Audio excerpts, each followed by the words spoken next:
My wife, 41, and I, 46, were married for 18 years when our sex life ran out of steam. We had twins that were grown and attending college. When they moved out, I thought for sure our sex life was going to get a boost. It did for a month, but then having sex anywhere in the house at any time got boring. We read online that taking a friend vacation without your spouse is a good way to miss each other and crave intimacy. Friendly flirting can also help fuel the craving your partner has for you. I was skeptical of this, but it was the first time and while I saw my wife so excited to do something, we started making arrangements for our separate vacations. For some reason, my wife and her friends decided to go to Colorado. On their tour schedule was the town where my wife grew up. As far as I knew, my wife didn't have a very positive childhood. I was surprised she wanted to go there and without me. I decided my friends and I would go to Wyoming. I always wanted to visit Yellowstone National Park. After the tickets were bought, my wife started texting on her phone a lot. I didn't want to bug her. I was pretty sure she was just making arrangements and chatting with girls about the upcoming vacation. I texted my friends about it, of course. We just didn't have as much to say.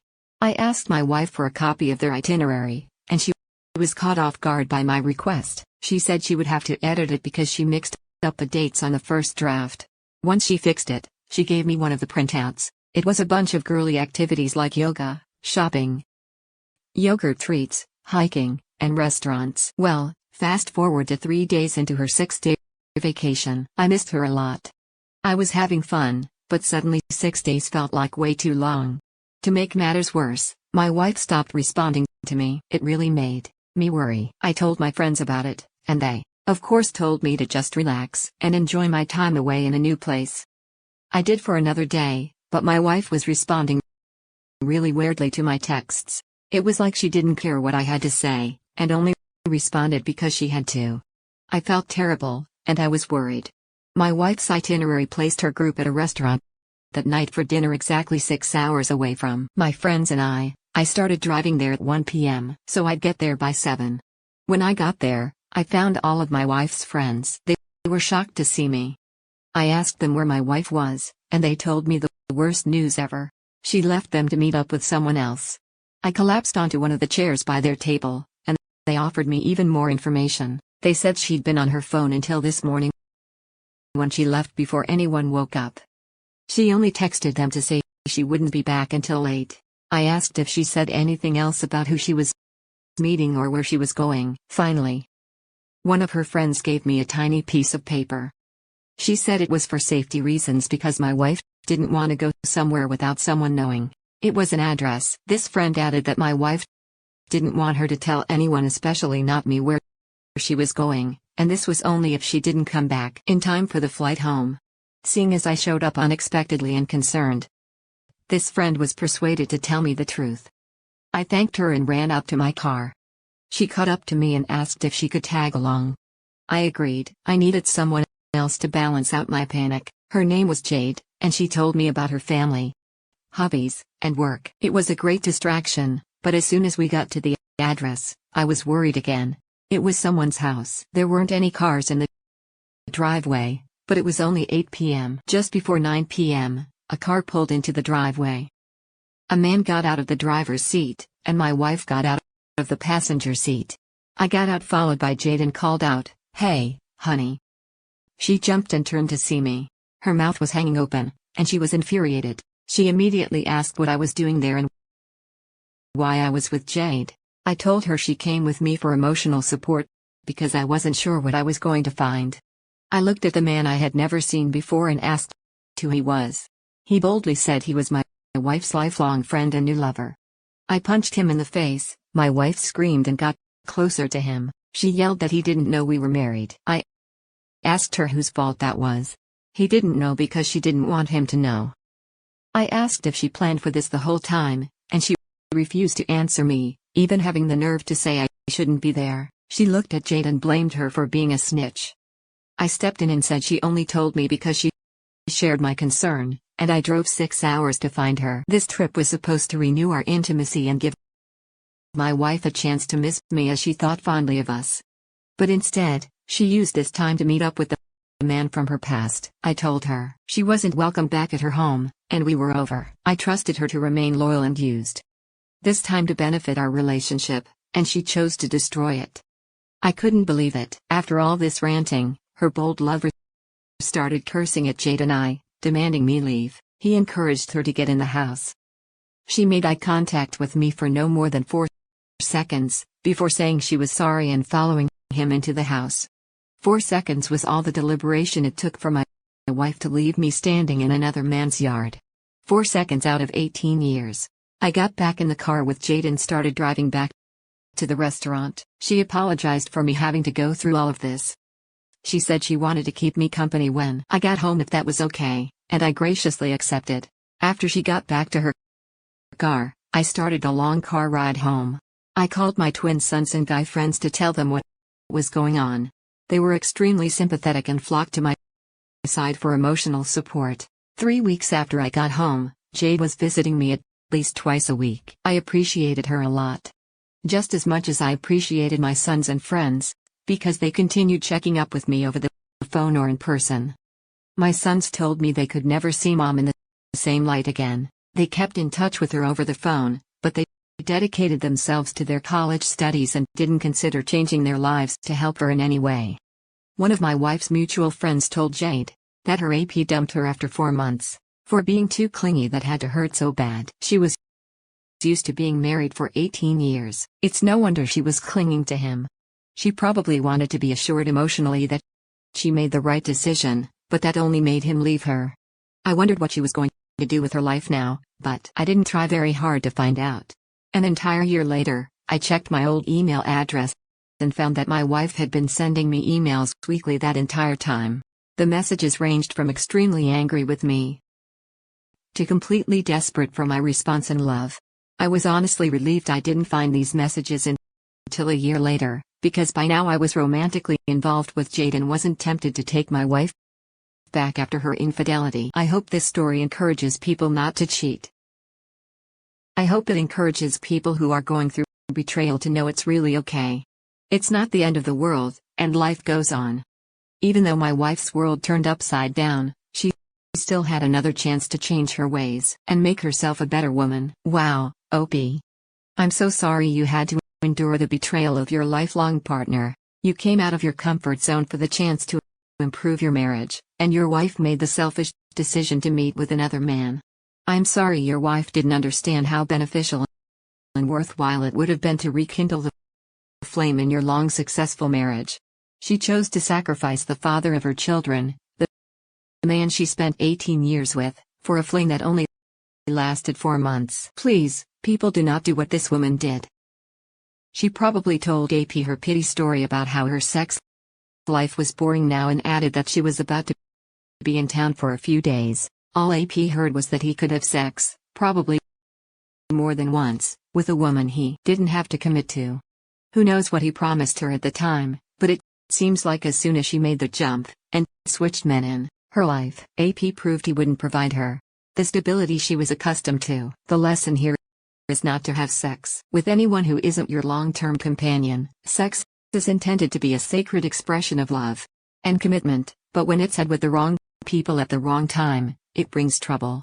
The best way to spice up your love life with a long-term spouse is communication, sexy and out of the ordinary communication. You probably know what your spouse enjoys, so focus completely on that. Become a selfless vein for what they crave, and you'll surprise the both of you. If you aren't sure what to say, ask them about it, or just let them know you're gonna try some new pillow talk. Thank you for sharing this story. Now let's get into today's second story. Today, I'm going to tell you all about one crazy life-changing event that happened to me. It all started when I got a phone call halfway through my workday. My wife, 27, and I, 33, were married for 6 years at this point, and she had been looking at a job for a year. She earned a small amount of money by making crafts and selling them on Etsy. I didn't want her to feel rushed or forced to get a job she hated. She'd already been through a really crappy childhood, so I only ever wanted to motivate her and make her feel safe. Our relationship seemed wonderful to me. She would get depressed sometimes, and I knew it was because of painful memories of the past. I asked her what was on her mind at least once a day. but much of the time she didn't say anything. When she did, it wasn't anything I could help with or didn't already know. So on this particular day at work, I got a phone call from the police department of the next county over. I was confused but listened as he explained that he had no choice but to arrest my wife today. Understandably, I freaked out. I asked him what the hell happened and what was going on. He said they received several calls about a woman setting a car on fire in one of the residential neighborhoods. My first thought was that there was no way it was my wife, but he verified her name and phone number and said they had possession of her car. I was absolutely mind-effed. I asked if she gave any statement the reason for being there or an explanation, and he said so far, she was unwilling to talk to them. I asked if she was allowed to call me and instead, he asked me to come in person to talk to her. I agreed. When I got there, they had me sit in the interview room with her. Her expression went from hardened and angry to soft and defeated. She covered her face with her hands. I asked her what the heck happened. I needed to know because I could not figure this out. She whispered that she couldn't tell me. I asked why. She said it was because we were being recorded, and I wouldn't want to know. I said she was wrong. I wanted to know, and she was apparently caught red-handed, so the only thing left to do was explain herself. She sat up, revealing her reddened and depressed face. She said she was setting fire to her ex's car because he cheated on her. After I let this sink in a bit, I asked her how long ago this happened and why seek revenge now.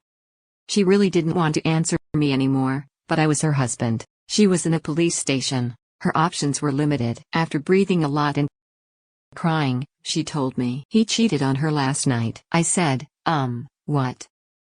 And she went on to explain that she'd been seeing him for a few months while I was at work. I could not believe what I was hearing. The cops were gonna have a ball watching this drama unfold, so I clarified that she was seeing AP behind my back, and when she found out he cheated on her last night, she decided to set his car on fire in broad daylight. After hearing my words, she looks like a shell of a woman. I told her I was ashamed to be her husband. She exposed her own affair by losing any self-control or responsibility she had left. I told her we were over and left the police station. I got a few sorry looks from some of the officers. My wife freaked out. She can only call people with permission from the cops, so the next person she called was her grandmother who raised her. Her grandmother actually thought it was a scam call, and didn't look into it any further for another 3 weeks. Then she was finally contacted and paid my wife's bail. In order to afford it, she had to take out a loan. This was just the start of my wife's consequences. After she was out of jail, she tried to call me over and over again. After receiving 15 calls in one day, I finally answered it. She begged me to hear her out and at least meet her for coffee. She said it was the least I could do after the ordeal she'd been through, and our 6-year relationship deserved one more chance of survival. I laughed a good hearty laugh. I told her our 6-year relationship was over, dead in the past. I only kept that relationship with her in good faith that she would never go behind my back and sleep with another man. Not only did she do that, but she also jumped at a criminal activity by setting his car on fire. She wailed and sobbed into the phone like it was her lifeline. I told her she made the decision to go behind my back, and anyone should know it's only a matter of time before the truth comes out. I just got lucky because her idiotic actions did the work for me. I wished her luck in whatever she tries to do next with her life. As I said that, she started screaming for me not to hang up, but I did. Her aunt contacted me 4 months later. She asked if she could bring a truck over to get my ex's belongings. I said that was fine, and she went on to explain that my ex's grandmother passed away, and the house was in foreclosure. So my ex was moving in with her and I'd finally get her crappy belongings out of my house. That sounded fine to me. I did wonder how she was holding up, but I didn't ask. By this point, I started seeing another woman and did not want to give any false hope by asking questions. I hope my story encourages everyone not to cheat on their partner. There are 2 things that helped me get through this ordeal the most. The first was exercising daily. I didn't want to do it, but I forced myself to use my muscles until I could feel the burn. It helped me to get out, built up anger and turn my attitude around for the better. I wasn't feeling down on myself, I was feeling positive and capable. The second thing I did was show myself love and care by doing what I wanted. Most of the time it was listening to music and dancing. Other times it is reading, watching TV, drawing, playing music, or going for a walk. Oh, P. I am so sorry. Your wife went behind your back to sleep with another man. I'm sorry that you found out about her arrest for setting a car on fire. I can only imagine the shock you felt as her husband. This just goes to show that sometimes spouses cannot control or predict their partner's actions.